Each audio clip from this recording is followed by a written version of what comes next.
Assalamualaikum, dear students. I hope you have enjoyed Ibarada. So, welcome back after long vacation. Today, we are going to resume our study of the novel Goodbye, Mr. Chips, and we had finished 7 chapters. Today, we are going to do chapter number 8.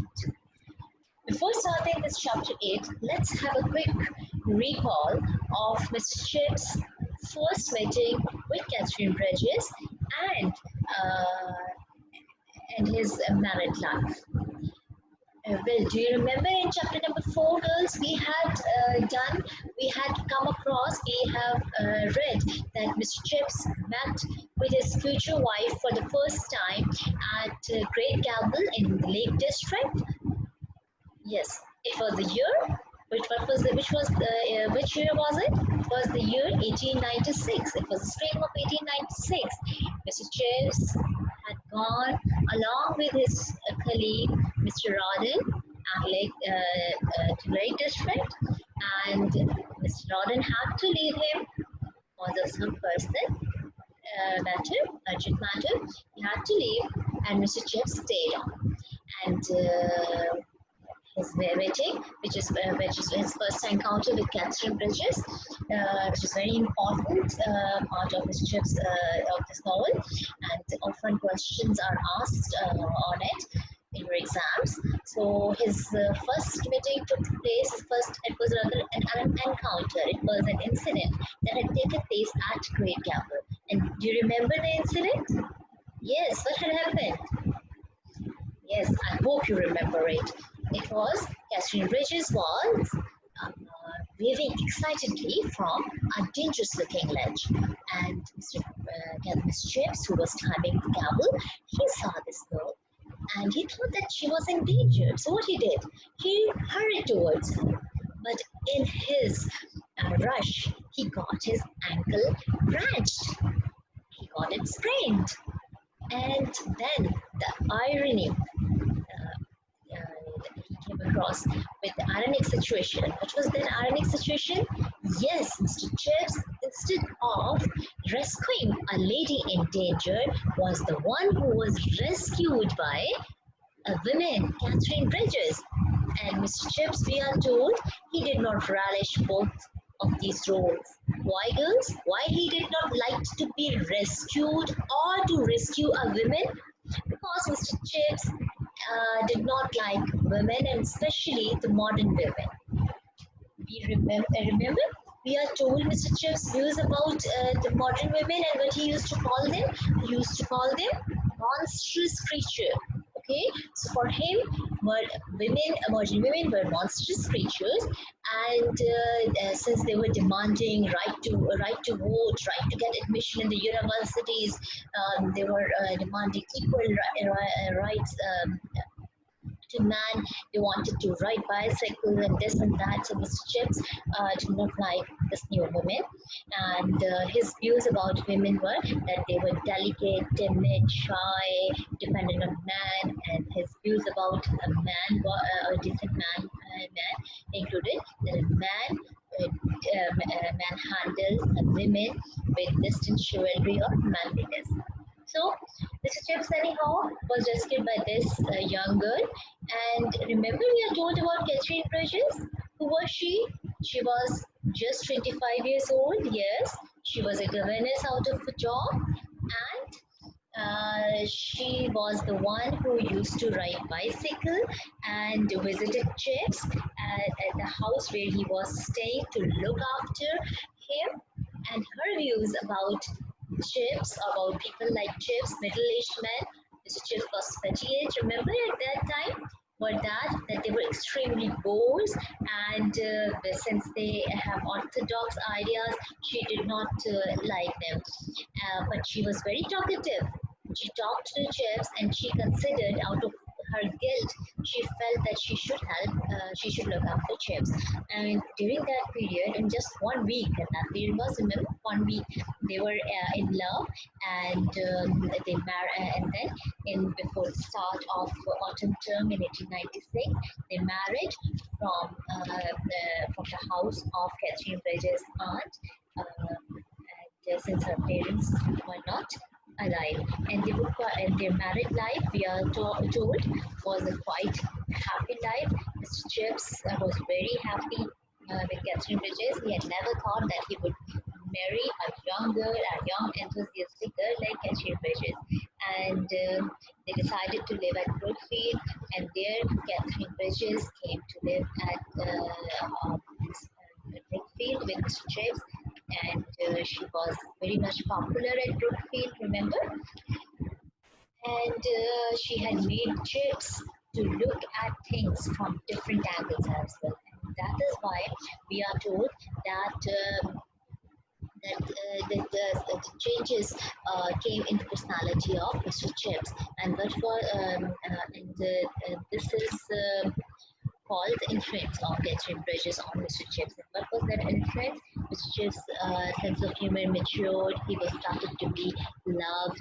He was respected by everyone. He started to look at things from different angles. He started to deal. His discipline improved. He started to deal with students by keeping in mind how Catherine Bridges would like him to deal with them. And then they had students. So they had a very happy married life. Okay, and Catherine Bridges left with Mr. Chips for 2 years at Brookfield. Okay, and it was a period of happiness. We are told that this marriage was a triumphant success. In chapter 8, we come across the death of Catherine Bridges. It's a very sad chapter. When we reach over here, we find that Catherine Bridges, the heroine of the novel, she dies. So the theme of love, which I had told you is present in this novel, theme of love between a man and a woman ends over here, but it lingers on. Even after the death of Catherine Bridges, Chips recalls her, and he finds happiness out of it. So Catherine Bridges, we are told in this chapter that she died after 2 years of her marriage with Mr. Chips. And how did she die?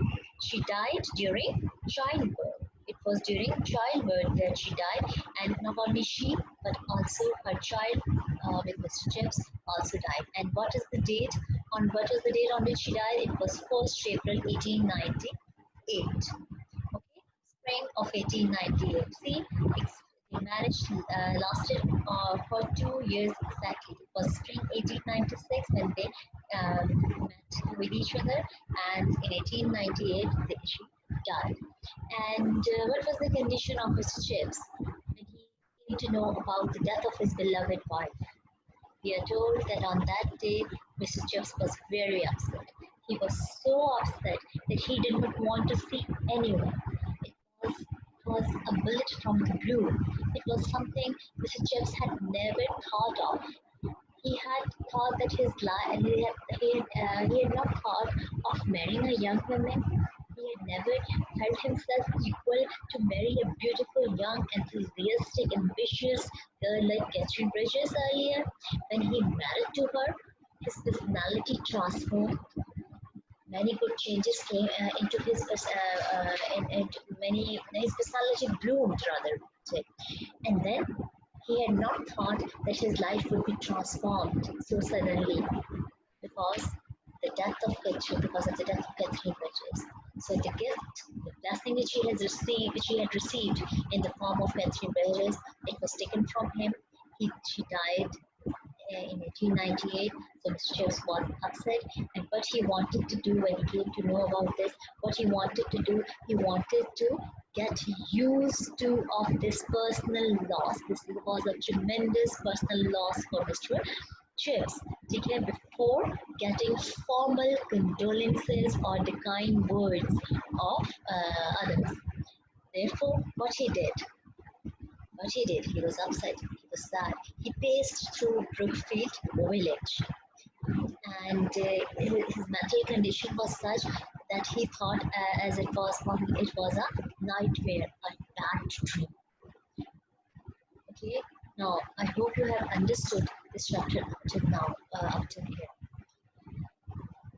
The question which may be asked on the information given on this slide could be, when did Catherine pass away, or what Chess wanted to do before receiving condolences.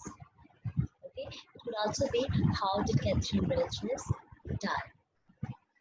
So let's move to the next slide. Then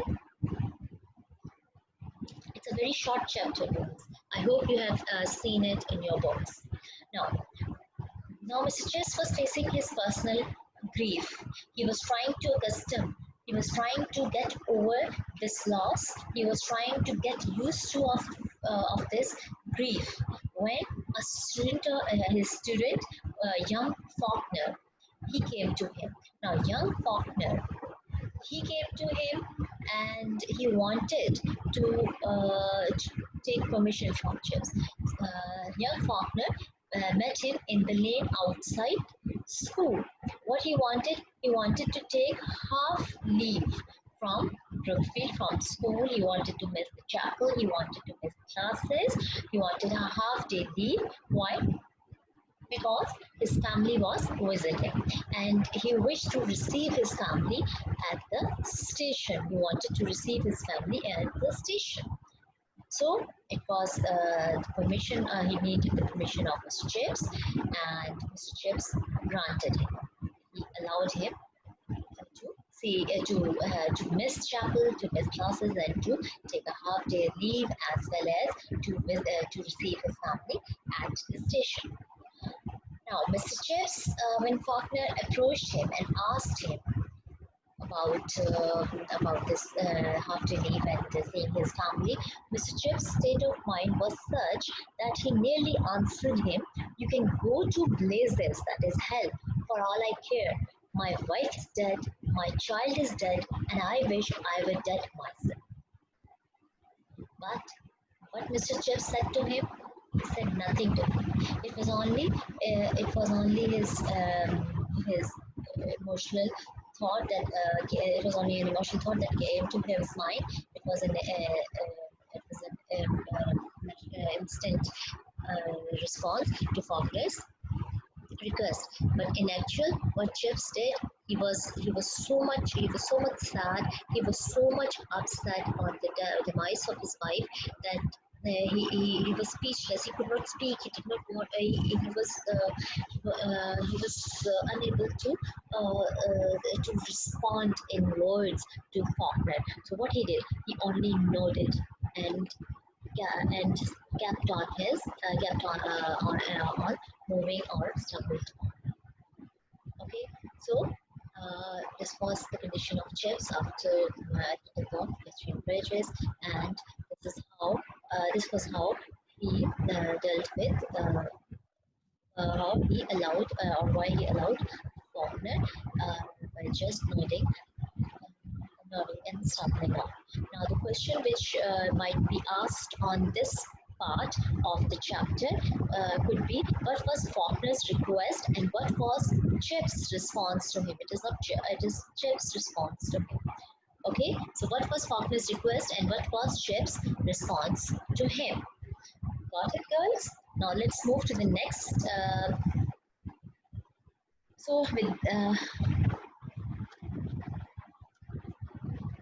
now the next part of the chapter. Now Chips, after hearing the news of his wife's demise, the death of his wife and his child, he went outside and walked through Brookfield village. And then in the evening, what he did, after call over, Mr. Chips took his fourth form. He took his class as per routine, as was his schedule, what he did not teach a new lesson to his students. Rather, he made his students to learn grammar by heart. And in the meantime, he stayed at the desk uh, in cold and continuing trance. Okay? And while he was sitting over there in the same condition, someone approached him, told him that there were a lot of letters for him. He received those letters, and all of these letters were addressed to him by name. So there was no mistake that the letters were for anyone else. Mr. Chips thought that perhaps Mr. Chips didn't think anything about them. Okay, what he did, he opened them and found blank sheets in them. So he opened each letter, he ripped off each letter's envelope, and took out the letter from inside. And what was written on the letter? It was not a letter. It was only a blank sheet of paper.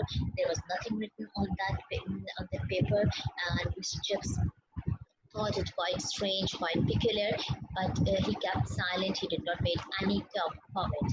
And years after, Mr. Chips realized that it was only a piece of April foolery.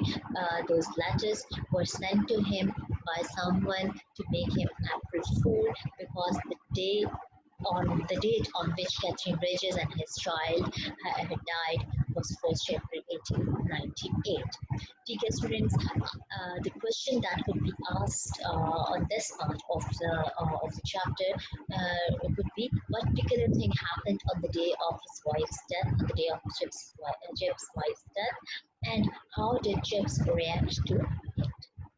Okay, this could be the question. So हमने इस chapter में पढ़ा कि किस तरह से chips जो है 2 साल बाद शादी के कैथरीन ब्रिजेस चाइल्ड बर्थ के दौरान बच्चे के समय उसकी डेथ हो जाती है. मिस्टर चिप्स जो है वो कंडोलेंसेस रिसीव करने से पहले वो विलेज में वॉक करते हैं, और फाकनर जो है उसे इजाज़त लेता है, और मिस्टर चिप्स उसे तकरीबन चिल्लाते हुए कहते हैं अपने ख्यालों में कि आई डोंट केयर कि तुम हमेशा जहन्नम में चले जाओ, मेरी वाइफ और बच्चे की डेथ हो गई है. और मिस्टर चिप्स इस दिन अपनी क्लास लेते हैं और बच्चों को पढ़ने के लिए बिठा देते हैं और ग्रामर याद करने के लिए, और वो लेटर्स देता है जो खोलते हैं और सबके अंदर खाली पेपर होता है.